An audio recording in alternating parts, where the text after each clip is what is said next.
So when Adidas usually release a new D-Rose colorway, they also try to tie that back into, different pieces of storytelling related to D-Rose. And one of my favorite things that they've done in recent years is a colorway that's linked to a phrase Derrick Rose said when he was with the Detroit Pistons. Excuse my English, but I'm born to do this shit. Well, like he said, today we're going to be taking a look at the shoe that's inspired by that phrase right here.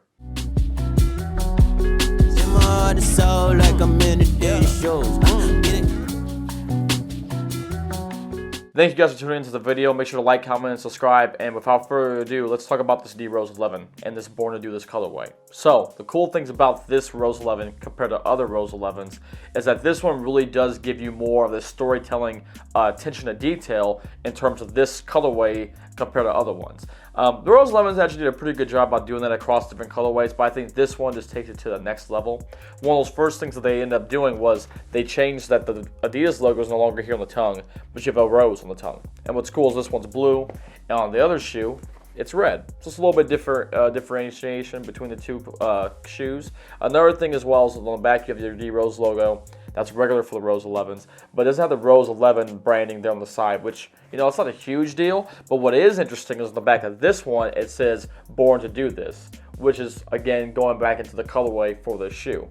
Another thing that's really neat about this shoe in terms of the storytelling is that if you pop out the insole on this shoe, you'll see this little caricature of D-Rose from his rookie year holding the MVP trophy, from his MVP year holding the MVP trophy, which I think is super dope. And I think that's also some nice attention to detail when it comes to this shoe, because you don't get that a lot with a lot of these other colorways that they've been doing, where they go, from top to bottom doing things like that. And that's just something that I've found really cool and that I personally like a lot.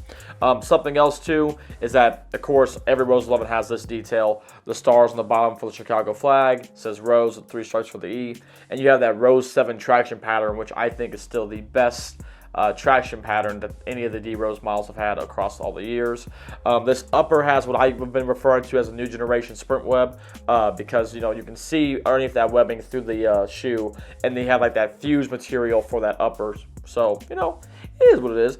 The toe box as well has woven material for the upper. It's like a, I don't want to say it's like a ballistic mesh, but it's a more of a, I always forget how to refer to it, but I know that the styling of it's meant to refer back to the D-Rose 4s, and it's had that same, taping on there as well too. The heel piece back here is the containment that goes forward here with the light strike. That's what your cushioning is for your midsole. And again, light strike is not my favorite setup. I like bounce more, but light strike isn't bad. Something that I really too have enjoyed about the Rose 11s is just, again, how much they really had some care when it came to different colorways across this shoe. I think out of all the Rose 11s, this is maybe one of my favorites, because I just love the fact that they kind of went the extra mile with the storytelling pieces. Now, you may be able to tell this looks a little smaller than a lot of the other Rose shoes I have. That's because it is. This is not my Rose 11.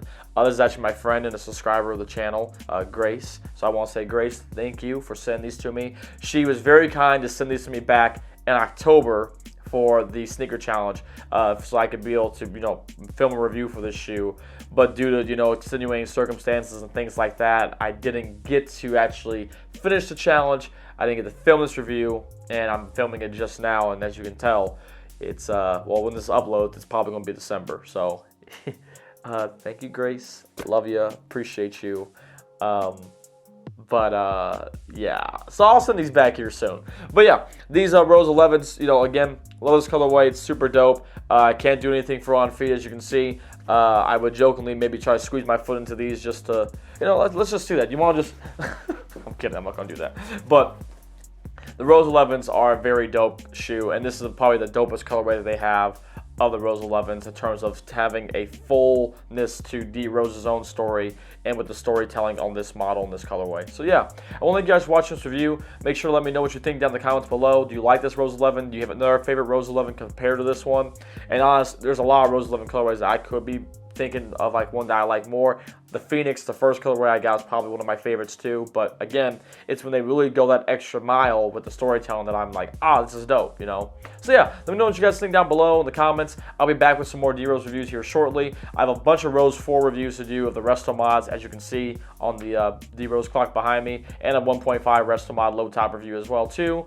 And you know, there's some other stuff on that clock. Is there going to be reviews of those? Probably. I don't know when the time will happen, but it's going to happen. But yeah, I hope you guys are doing well. Appreciate it. Until next time, guys, peace. Have a great rest of your day. Bye.